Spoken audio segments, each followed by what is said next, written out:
Okay, this is the third video in the series on self-defense that I want to talk about. In this video, I'm going to talk about something that a person gave me, some information that an individual gave me who actually used to rob drug dealers. You heard me right.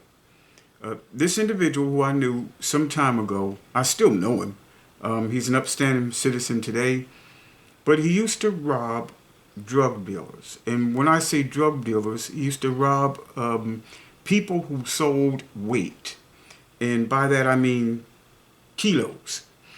Back in the 70s, early 80s, this is what he did. I won't give the name of the city because, I just, for practical reasons. But that's what he used to do. And he asked me if I knew who was the most important member of the gang that he put together. It was a 4-member group, and obviously it was a getaway driver who was very good at driving, driving in reverse, making turns on the dime, and so on. Could drive an automatic as well as manual. So, of course, you would guess that. But the second most important member of that team is what this video was about, because it is going to actually give an understanding or help you to understand the importance of aura and the importance of being convincing and the importance of coming along or giving a perception of having conviction. And this particular man would audition. He actually would have to audition and practice for this position. The second most important position in this stick-up crew was the job of announcing the holdup. The job of announcing the holdup. You heard it right. The second most important job, the second most important position in that particular stick-up crew, okay, was the man who announced it was a robbery. And why? Because he had to convince those people not to do anything stupid which would force someone to shoot. If it was not convincing, something that should be relatively easy would just turn into complete and utter chaos. So the individual who was a getaway driver, number one position, the most important position. But the second most important position, right, wasn't the lookout man. It wasn't the man that was going to collect the merchandise or the money. No, it was the man who announced a holdup, because he had to have a certain kind of conviction, not just tone of voice, but a certain kind of conviction in his voice. He had to say the right thing. He had to sound the right way.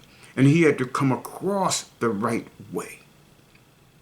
And this really has so much to do with what I've been talking about in my other videos. There are people who had 50 fights, said they had 50 fights, 50 street fights in their hometown. In their hometown? Yes. With people from your hometown? Yes. And they're proud of it. They don't understand the reality. They don't understand the reality. If you're having 20 fist fights in a town where you were born and raised, okay, you're not taken seriously. You are not taken seriously. I'm going to say it again. If you're having 20 fist fights in a town where you were born and raised, you're not taken seriously. It should not take that many fist fights. And it shouldn't take 20 fist fights for you to win.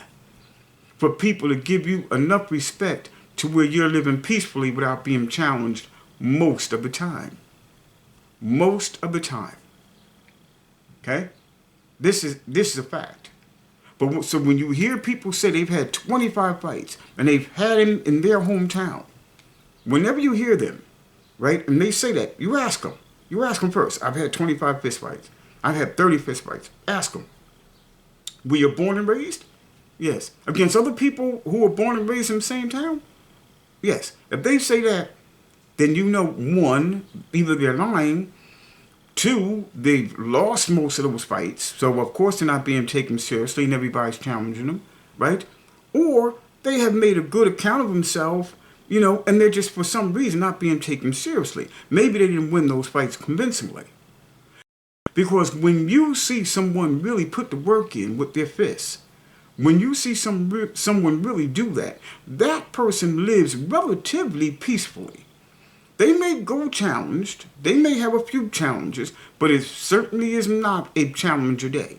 It certainly is not a challenger week, and for the most part, having a challenge a month in your own hometown after you should have established your reputation by people who are also from your hometown, who know you, who saw the work you put in, it shouldn't even really be once a month. Okay? And it all comes down to carrying yourself a certain way. Carrying yourself a certain way. Now let me end this video by giving you an example and using myself. I'm only 5'7". I've only weighed all of my life about 200 pounds. Okay? 200 pounds, right? Most of my life, 5'7", obviously, and weighed maybe 185 to 190 pounds. I have gone to some of the most dangerous cities in the United States.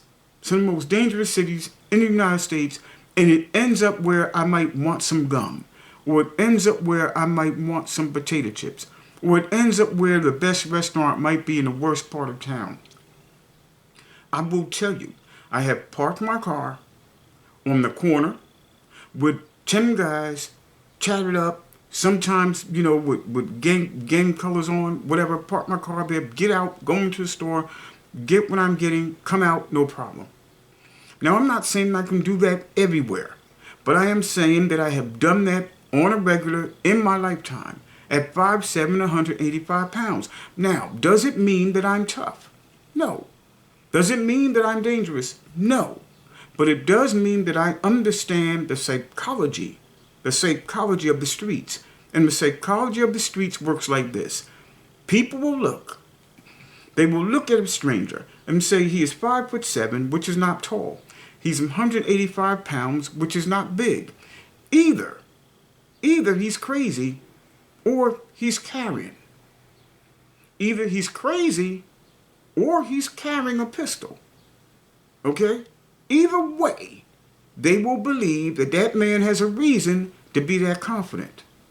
Now, I'm not crazy, and most of the time when I would park and get out in front of places like that, I wasn't carrying. You understand me? It comes down to presence. It comes down to aura. It comes down to the impression that you give off. And the impression, the way you carry yourself, okay? The way you carry yourself and the impression that you give people just by the way you walk, just by the way you look, not looking tough, not looking mean, not shooting prisons and rolling your eyes at everybody, no, but just looking confident, looking like you have confidence. I'm not the baddest man in the world, but I am not someone that you want to mess with if you just want to enjoy your day, because it's going to be a struggle. And you better bring your lunch. And when you have that kind of aura about you, you kind of can stroll around the world. You can stroll around this earth relatively peacefully. Presence, conviction, perception, extremely important when we are talking about self-defense. Being aware of your surroundings and having a certain aura about you, a way about you that makes people second guess any potential assault. Uma Fight Camp. See you in this video.